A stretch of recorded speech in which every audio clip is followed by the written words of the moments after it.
Red టీవీలో మీ వ్యాపార ప్రకటనల కోసం ఈ నంబర్ ని సంప్రదించండి 6281747728. నమస్తే. ప్రస్తుతం మనతో పాటు జై భారత్ స్పోక్స్ పర్సన్ చిరంజీవి నాయక్ ఉన్నారు. ఆయనతో మాట్లాడదాం. నమస్తే సార్. నమస్తే. జై భారత్ అండి. జై భారత్. అండ్ మీ పార్టీ విషయానికి వస్తే ఇప్పుడు మొన్న మీరు ఆ లిస్ట్ కూడా విడుదల చేసినట్టున్నారు. ఈ ఫ్రంట్ ఏర్పడిందండి మా పార్టీ సెంట్రిక్గా ఒక ఫ్రంట్, ఏపీ యునైటెడ్ ఫ్రంట్ అనే ఫ్రంట్ ఏర్పడింది. సో ఇప్పుడు మీ పార్టీ గురించి కాకుండా బీజేపీ గురించి, బీజేపీ ఇప్పుడు టీడీపీతో పొత్తుకి అంగీకరిస్తుందంటారా, నిరాకరిస్తుందంటారా? అంటే ఆల్మోస్ట్ ఇప్పుడు అంగీకారానికి వచ్చారనే కదా వాళ్ళు ఢిల్లీలో నిన్నటి నుంచి మంత్రాలు జరుపుకుంటుంది. ఇక్కడ విచిత్రమైన అంశం ఏంటంటే 2014 నుంచి 19 వరకు కూటమిగా ఉన్న పార్టీలు ఇప్పుడు బీజేపీ కానీ టీడీపీ కానీ ప్రధానంగా గవర్నమెంట్లో భాగస్వామ్యులుగా ఉన్నారు. వీళ్ళకు అప్పుడు బయట నుంచి మద్దతు ఇచ్చి క్యాంపెయిన్లో పార్టీగా ఉన్నది జనసేన పార్టీ. ఇప్పుడు మళ్ళీ ఆ మూడు పార్టీలే వచ్చాయి. ఈ మూడు పార్టీలు అప్పుడు 2018 వరకు 17-18 వరకు కలిసి ఉన్నారు. తర్వాత ఆంధ్రప్రదేశ్ రాష్ట్రానికి రావాల్సిన బీజేపీ ఇవ్వట్లేదని ఒక దాంతోనేమో బీజేపీ బయటకు వచ్చింది, టీడీపీ బయటకు వచ్చేసింది కేంద్ర ప్రభుత్వం నుంచి 18లో. అంత కొంచెం ముందుగానే బీజేపీ మీద కొంచెం అగ్రెసివ్ మేనర్లో పవన్ కళ్యాణ్ గారు దాడి చేశారు. ఆంధ్రప్రదేశ్ రాష్ట్రానికి ప్రత్యేక హోదా ప్లేస్లో స్పెషల్ ప్యాకేజ్ ఇస్తున్నామని చెప్పేసరికి మాకు పాచిపోయిన లడ్లు ఇచ్చారు, మీరు ఇచ్చిన లడ్లు కంటే మా బందర్ లడ్డు, మా తిరుపతి లడ్డు చాలా బాగుంటుంది కదా అనే స్థాయికి ఆయన కూడా బీజేపీని విరుచుకుపడ్డారు.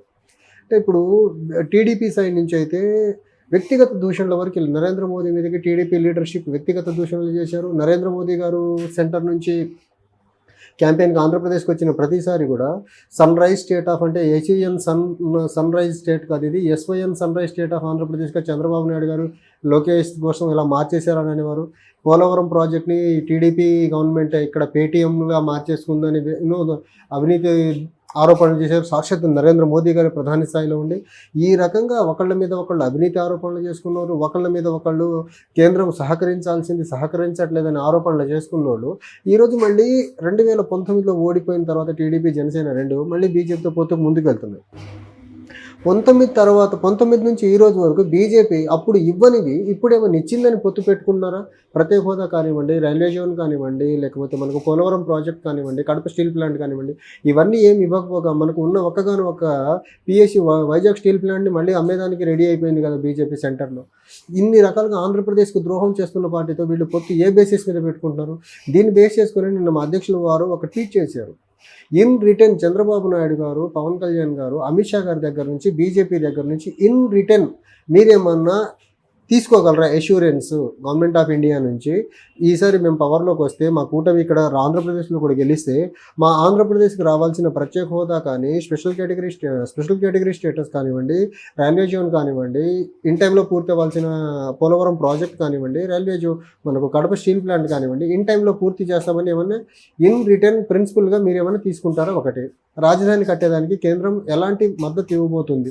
ఈ అన్ని అంశాలు మీరు ఇన్ రిటర్న్ ఏమన్నా బీజేపీ నుంచి అష్యూరెన్స్ తీసుకొని వెళ్ళగలరా అని మా అధ్యక్షుల వారు క్వశ్చన్ చేశారు. దాని మీద ఈ రోజు వరకు ఈ కూటమి కోసం ట్రై చేస్తున్న పార్టీలు ఆ సైడ్ నుంచి కనీసం రెస్పాన్స్ అయితే లేదు. ఏ రకమైన రూట్ మ్యాప్ లేకుండా పొత్తు పెట్టుకొని ఇప్పటికే 10 సంవత్సరాలుగా ఆంధ్రప్రదేశ్కు ద్రోహం చేస్తున్న బీజేపీతో పొత్తు పెట్టుకుని ముందుకెళ్ళి మళ్ళీ ఆంధ్రప్రదేశ్ రాష్ట్రాన్ని అభివృద్ధి పరంగా ఇంకొక 5 సంవత్సరాలు మీరు వెనక్కి నెట్టాలని కంకణం కట్టుకున్నారా? సో మీ రూట్ మ్యాప్ ఏంటి? ఏ రూట్ మ్యాప్తో మీరు పొత్తు పెట్టుకుంటున్నారు? అది ఆంధ్రప్రదేశ్ ప్రజలకి ఈ పార్టీలు చెప్పాల్సిన అవసరం అయితే ఉందండి. ఓకే. అండ్ ఇప్పుడు నర్సాపురం నుంచి ఈ పొత్తుల నేపథ్యంలోనే నర్సాపురం నుంచి శ్యామలాదేవిని నిలబెట్టబోతున్నారు, అంటే కృష్ణంరాజు గారి వైఫ్, ఆమె నిలబెట్టబోతున్నారు. పురంధేశ్వరికి ఇది ఒక పెద్ద షాక్గా తగలబోతోంది అని చెప్పేసి వార్తలు వస్తున్నాయి. అంటే ఇవన్నీ సోషల్ మీడియాలో వైరల్గా మారుతున్నాయి, కానీ ఏ పార్టీ నుంచి ఎవరు ఏంటిదనేసి పొత్తుల ప్రకటనలో భాగంగా అసలు బీజేపీ వస్తుందో రాదో ఇప్పటికీ తెలియదు. వస్తే సీట్ ఎవరికి ఇస్తారో తెలియదు. దాని మీద మనం సోషల్ మీడియాలో వచ్చే న్యూస్ బేస్ చేసుకొని కామెంట్ చేయడం అంత కరెక్ట్ కాదేమో. ఆ పొత్తు పెట్టుకుంటున్న తరుణంలో సీట్ ఎవరికి ఇస్తారు ఏంటిది అనే దానికంటే ఆంధ్రప్రదేశ్కి బీజేపీ ఇవ్వాల్సిన ఏ టైంలో ఇస్తుంది అది వాళ్ళు చెప్తే బాగుంటుంది. ఆంధ్రప్రదేశ్ రాజధానికి వాళ్ళు ఏ రకమైన సహాయ సహకారం అందిస్తారు అది చెప్తే బాగుంటుంది.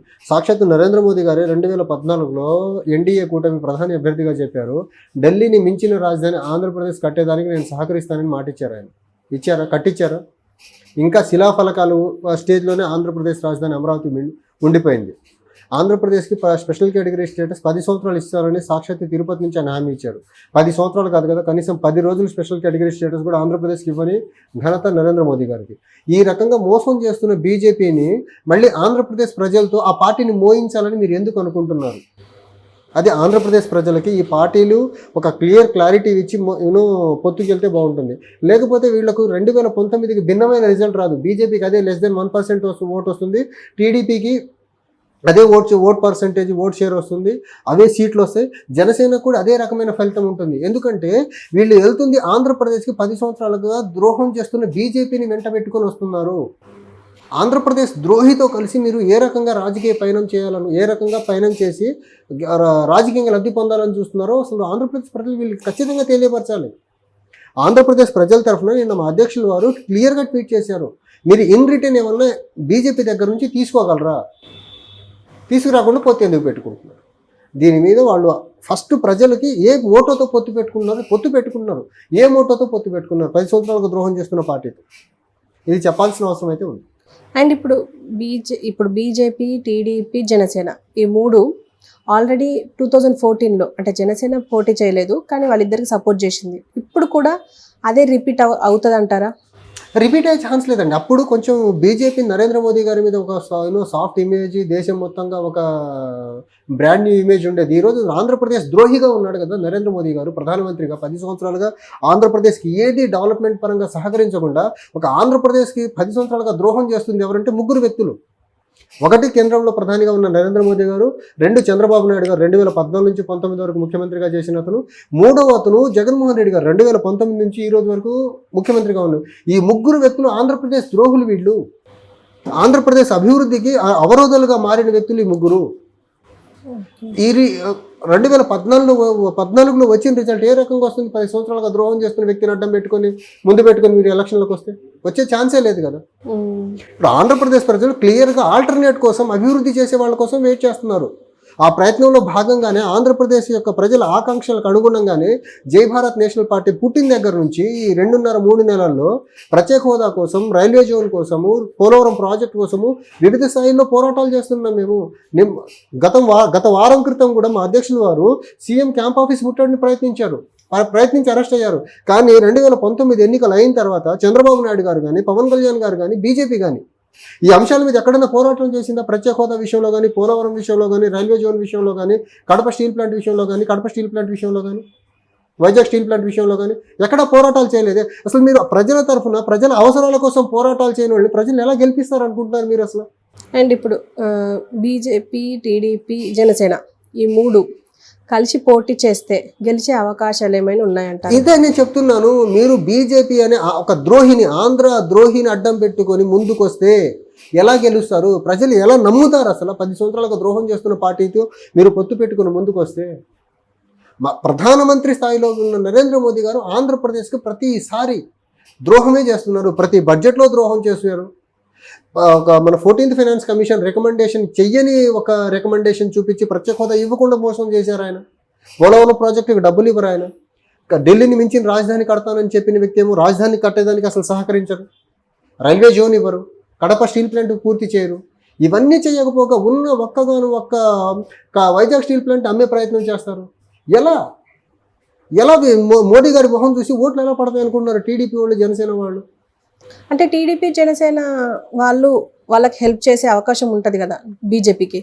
అంటే ఇప్పుడు టీడీపీ, జనసేన అని కాదు కదా, వైసీపీ కూడా వాళ్ళకి సపోర్ట్ చేస్తూనే ఉంది కదా బీజేపీకి. ఇప్పుడు మన ఆంధ్రప్రదేశ్లో ఉన్న 3 పార్టీలు, టీడీపీ కానివ్వండి, వైసీపీ కానివ్వండి, ఇప్పుడు వరకు పార్లమెంట్లో ప్రాతినిధ్యం లేని జనసేన పార్టీ కానివ్వండి, బీజేపీ తానా అంటే తందాననే పార్టీలే కదా ఇవి. బీజేపీ గొడుగు కింద నీడ కాస్తున్న పార్టీలు కదా ఇవి. వీళ్ళు భిన్నంగా ఆంధ్రప్రదేశ్కి ఏం చేస్తారు?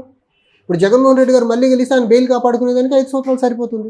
చంద్రబాబు గారు గెలిస్తే అదే యూటర్న్స్ తీసుకుంటారు ఆయన మీద కూడా ఇప్పుడు అవినీతి కేసులు ఉన్నాయి. ఈ అవినీతి కేసుల నుంచి ప్రొటెక్షన్ కోరుకుంటారా? వాళ్ళు ఆంధ్రప్రదేశ్కి అభివృద్ధి చేస్తారా? అసలు వీళ్ళ మీద ఈ కేసులు పెట్టుకుని ఢిల్లీ ప్రధానమంత్రి గారి దగ్గరికి వెళ్ళి వీళ్ళు అడగలేరు కదా. వాళ్ళు అవినీతి కేసులు పెట్టుకుని అడగలేరనే ధీమాతోనే కదా ఆంధ్రప్రదేశ్కి ఏది చేయకుండా మోదీ గారు కాలయాపన చేస్తూ ఉంది ఆంధ్రప్రదేశ్ విషయంలో. అంటే ఇప్పుడు మళ్ళీ ఇంకొక ఛాన్స్ అనేసి జనసేన అంటున్నారు, అలాగే టీడీపీ కూడా ఇది నా చివరి ఎన్నికలేమో అనేసి మాట్లాడుతున్నారు కదా. అంటే ఒకటండి, ఎవరికి ఇప్పుడు ఆంధ్రప్రదేశ్లో టీడీపీకి చివరి ఎన్నిక అయితే ఆంధ్రప్రదేశ్లో రాజకీయాలు అక్కడితో ఆగిపోవు. టీడీపీ లేకపోతే ఆంధ్రప్రదేశ్లో రాజకీయాలు ఉండవేంటి? రాజకీయ ఇంకా పార్టీలు లేవా? ఆంధ్రప్రదేశ్కి అసలు తీరం ద్రోహం చేసిన పార్టీ టీడీపీ కదా. 2014లో స్పెషల్ కేటగిరీ స్టేటస్ నుంచి స్పెషల్ ప్యాకేజ్ అని ఒప్పుకొని ఆంధ్రప్రదేశ్ ప్రజల యొక్క ఆశల్ని గుంతతో పూర్తి చేసింది చంద్రబాబు నాయుడు గారు కదా. ఆయన ఆ రోజు ప్యాకేజీకి ఒప్పుకోకుండా ఉంటే ప్రత్యేక హోదా అనేది ఈ రోజు కూడా ఒక లైవ్గా ఉండే అంశం. అది ఆ అంశాన్ని డీవియేట్ చేసి సైడ్ ట్రాక్ పెట్టించింది చంద్రబాబు నాయుడు గారు. ఓకే, ఇంకా పవన్ కళ్యాణ్ గారు 24 సీట్లు తీసుకున్నారు. 24 సీట్లతో ఆయనకు ఏమన్నా ముఖ్యమంత్రి అయ్యే అవకాశం ఉందా? ఏ ముఖం పెట్టుకుని ఆయన 24 సీట్లతో ఒక ఛాన్స్ అని అడుగుతారు? కొన్ని 24 సీట్లతో ఆయన ముఖ్యమంత్రి అయ్యే అవకాశం ఏమైనా ఉంటే ప్రజలు ఆయన ఏమైనా విశ్వసించేవారు? ఎలా విశ్వసించారు? ఎలక్షన్కి ఒక పార్టీతో పొత్తు పెట్టుకుంటారు ఆయన. ఓకే అండి, థ్యాంక్ యూ అండి.